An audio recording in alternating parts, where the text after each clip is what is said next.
कि गोल्ड महंगा है, डायमंड महंगा है, नहीं, दुनिया की सबसे महंगी चीज anti matter. 1 spoon anti matter से हम एक पूरी की पूरी कंट्री को तबाह कर सकते हैं। तो रिजल्ट से वो बहुत ही ज्यादा भयानक थे। वो भयानक क्यों थे?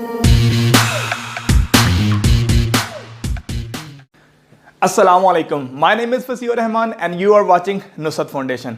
आज की इस वीडियो में हम देखेंगे कि what is meant by E is equal to minus MC²। इससे पहले मैं आपको एक बड़ी मजे की बात बताऊं कि physicist are smarter than mathematician. इसका मतलब क्या है कि एक फिजिसिस्ट का और एक मैथमेटिशियन का एक इक्वेशन को लेके पॉइंट ऑफ व्यू थोड़ा सा डिफरेंट हो सकता है। फॉर एग्जांपल एक सिंपल सी इक्वेशन ले लेते हैं, x² इज इक्वल टू 9, और अगर इसको मैं x के लिए सॉल्व करूं तो मेरे पास दो वैल्यूज आएंगी, एक x इज इक्वल टू +3 और दूसरी x इज इक्वल टू -3। अब एक मैथमेटिशियन के लिए ये दोनों सॉल्यूशन इक्वल इंपॉर्टेंस रखते हैं, लेकिन एक फिजिसिस्ट के लिए ऐसा नहीं है। फॉर एग्जाम्पल अगर हम सेकंड इक्वेशन ऑफ मोशन को देखें तो वो है S is equal to VIT plus half AT²।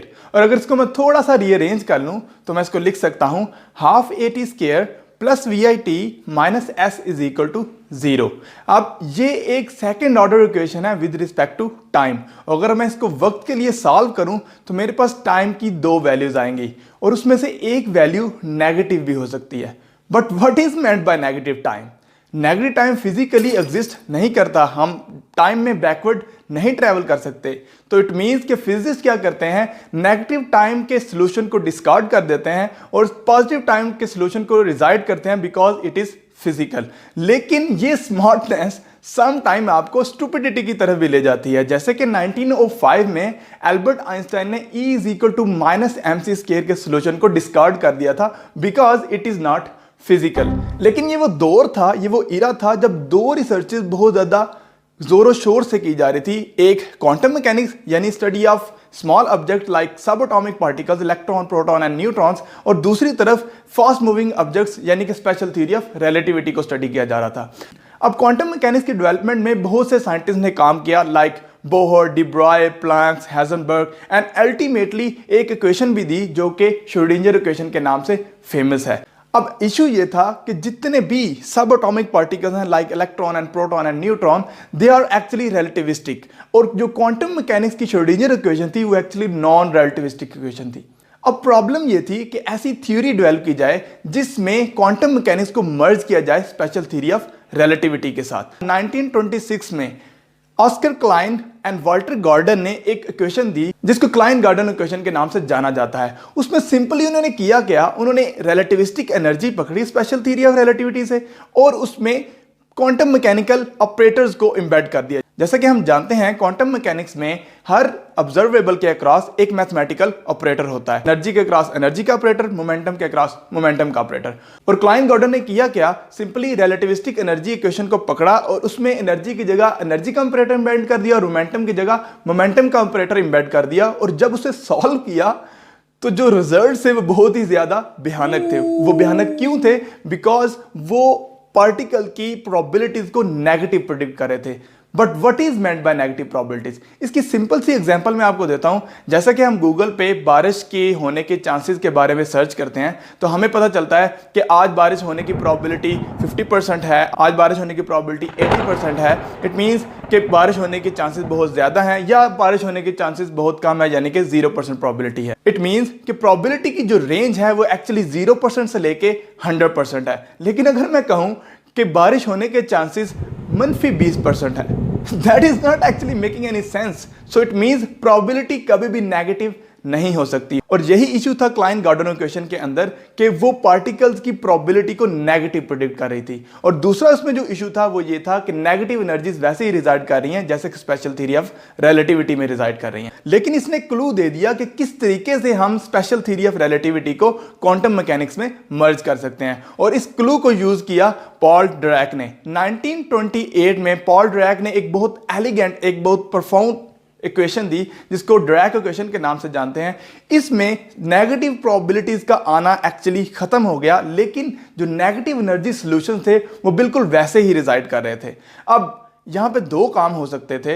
एक ये कि 1905 में जैसे अल्बर्ट आइंस्टाइन ने नेगेटिव एनर्जी सॉल्यूशन को डिस्कार्ड कर दिया था, और दूसरा जो पॉल डिरैक ने किया, उन्होंने कहा कि नहीं, मेरी थ्योरी इतनी स्ट्रांग है, इतनी एलिगेंट है, इतनी प्रोफाउंड है, it is actually predicting something real. उन्होंने कहा कि अगर ड्रैग इक्वेशन को इलेक्ट्रॉन के लिए सॉल्व किया जाए और उसके जो पॉजिटिव एनर्जी सॉल्यूशंस हैं वो इलेक्ट्रॉन को क्रॉसपॉन्ड कर रहे हैं, तो जो नेगेटिव एनर्जी सॉल्यूशंस हैं वो एक्चुअली कोई एंटी पार्टिकल को प्रेडिक्ट कर रहे हैं, यानी कि उसका मास तो सेम है लेकिन उसका जो चार्ज है वो ऑपोजिट है, यानी कि पॉजिटिव होगा। अब ये प्रेडिक्शन की 1928 में, लेकिन उसके 4 साल बाद 1932 में कार्ल एंडरसन ने क्लाउड चैम्बर के अंदर एक स्ट्रेंज पैटर्न देखा जब वो कॉस्मिक रे की स्टडी कर रहे थे। उन्होंने उसमें ऑब्जर्व किया कि इलेक्ट्रॉन के पाथ के बिल्कुल रिफ्लेक्शन में एक और पाथ भी नजर आया, जो कि ये कंफर्म करता है कि उस पार्टिकल का मास तो बिल्कुल इलेक्ट्रॉन के इक्वल है लेकिन उसका चार्ज इलेक्ट्रॉन के ऑपोजिट है। इट मींस कि इलेक्ट्रॉन का एक एंटी पार्टिकल एग्जिस्ट करता है जिसका मास बिल्कुल इलेक्ट्रॉन के इक्वल है लेकिन चार्ज उसके ऑपोजिट है। तो 1932 में एक्चुअली डिस्कवर किया गया एंटी पार्टिकल को, जो कि 1928 में ड्रैक ने प्रेडिक्ट किया था। इट मींस कि E is equal to minus mc square actually correspond कर रहे हैं एंटी पार्टिकल को, और इस डिस्कवरी पे 1936 में कार्ल एंडरसन को नोबेल प्राइज के साथ नवाजा गया। तो इसका मतलब यह हुआ कि एंटी पार्टिकल रियल में एग्जिस्ट करते हैं। अब क्वेश्चन ये है, क्या इलेक्ट्रॉन का एंटी पार्टिकल जिसे हम पॉजिट्रॉन कहते हैं वो तो हमने डिस्कवर कर लिया, क्या बाकी पार्टिकल्स के एंटी पार्टिकल भी एग्जिस्ट करते हैं? यस, फर्दर एक्सपेरिमेंट्स में हर पार्टिकल के अक्रॉस एंटी पार्टिकल को ऑब्जर्व किया गया, यानी इलेक्ट्रॉन का एंटी पार्टिकल पॉजिट्रॉन, प्रोटॉन का anti particle anti proton, neutron का एंटी पार्टिकल एंटी न्यूट्रॉन। सो इसका मतलब यह हुआ रेगुलर एटम जैसे प्रोटॉन, न्यूट्रॉन और इलेक्ट्रॉन से मिलकर बनता है, ऐसे ही एक anti atom anti proton, anti neutron और एंटी इलेक्ट्रॉन से मिलकर बनता है। लेकिन इसको बनाने में तकरीबन आधी सदी लगी। 1995 में एक सिंपलेस्ट एंटी हाइड्रोजन एटम बनाया गया सर्न में। लेकिन इसको बनाने में इतना टाइम लगा क्यों? बिकॉज जब भी एंटी मैटर रेगुलर मैटर से इंटरेक्ट करता है, इट एक्चुअली इनाइलेट और उनके मैसेज एनर्जी में कन्वर्ट हो जाते हैं। इसका मतलब यह हुआ कि अगर हमारे पास इनफ एंटी मैटर हो, फॉर एग्जांपल एक स्पून एंटी मैटर हो और वो रेगुलर मैटर से इंटरेक्ट कर जाए, तो इतनी एनर्जी मिलती है जितनी 10 एटॉमिक बॉम्ब से मिलती है। तो इट मींस कि 1 स्पून एंटी मैटर से हम एक पूरी की पूरी कंट्री को तबाह कर सकते हैं। अब ये तो बड़ी डेंजरस बात है कि 1 स्पून एंटी मैटर तो कहीं पे भी ले जाया जा सकता है और कहीं पे भी तबाही भी जाई जा सकती है। लेकिन ऐसा नहीं है, बिकॉज एंटी मैटर को क्रिएट करना और उसको सस्टेन करना, उसे ट्रैप करना, उसे स्टोर करना बहुत ज्यादा मुश्किल है। बिकॉज जब भी रेगुलर मैटर से एंटी मैटर इंटरेक्ट करता है, इट एक्चुअली वैनिश एंड इनाइलेट हो जाता है और एनर्जी में कन्वर्ट हो जाता है। अब जहां पे एंटी मैटर को क्रिएट करना मुश्किल है, वहां पे एंटी मैटर की कॉस्ट भी बहुत ज्यादा है। रिसेंटली नासा की वेबसाइट के अकॉर्डिंग जो 1 ग्राम एंटी मैटर की कॉस्ट है वो $62.5 ट्रिलियन है, मींस 625 खरब डॉलर। हम समझते हैं कि गोल्ड महंगा है, डायमंड महंगा है, नहीं, दुनिया की सबसे महंगी चीज एंटी मैटर है। लेकिन इसको रिसर्च पर्पसेस के लिए लैब्स में बनाया जाता है, जैसे कि सर्न में इसकी डेडिकेटेड फैसिलिटी है एलिना, वहां पे एंटी मैटर को क्रिएट किया जाता है, उसे स्टोर किया जाता है और उस पर डिफरेंट एक्सपेरिमेंट किए जाते हैं। मगर जरा रुकिए, अगर हम थोड़ा सा पीछे जाएं, मींस 14.7 बिलियन ईयर्स पहले जब बिग बैंग हुआ, तो बिग बैंग थ्योरी के अकॉर्डिंग मैटर और एंटी मैटर इक्वल अबंडेंस के साथ क्रिएट हुआ। लेकिन अब जब हम यूनिवर्स में देखते हैं तो हमें मैटर ही मैटर नजर आता है, एंटी मैटर कहीं नजर नहीं आता। Why matter is more abundant than antimatter? Why we see more matter than antimatter?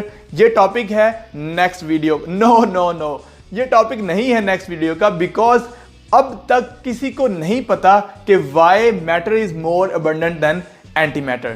और ये एक ओपन क्वेश्चन है फिजिक्स के लिए और फिजिसिस्ट चाहते हैं इसका आंसर। लेकिन स्टे ट्यून विद अस, अगली वीडियो में हाजिर होता हूं एक न्यू टॉपिक के साथ। अल्लाह हाफिज।